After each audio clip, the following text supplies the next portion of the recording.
We're here today at the annual Bakewell Food Festival. It's also the farmers market. It's been a great turnout. It's been very busy today, and we've had a good campaigning team here as well. I've had some discussions, shall we say, on social media with a Labour activist who thinks that he called me a trainee politician, said I've had no life experience apparently, and that my party can't be trusted. So it's quite an interesting discussion I had with him. And the trust question is based on what?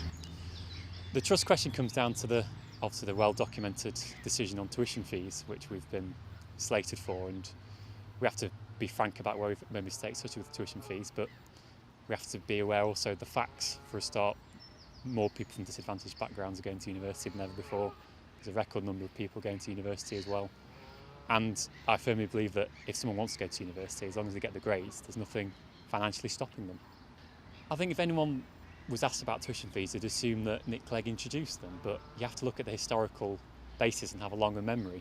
I mean, let's not forget, when Labour Party won a landslide majority, they promised not to introduce tuition fees. Did so, then they said, OK, well, we won't introduce top-up fees or increase them. And again, with a landslide majority, they did do that. So context is key, and we shouldn't take lectures from the Labour Party on tuition fees when they're just as culpable. The key priority for me wasn't tuition fees, which I'll pay back above a certain threshold.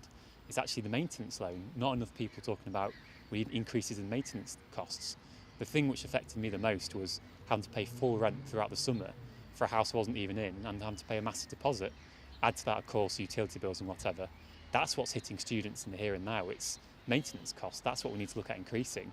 Tuition fees is something which can be dealt with as a progressive, it's pretty much, in essence, a graduate tax. You pay a certain amount over a certain threshold of income that you earn.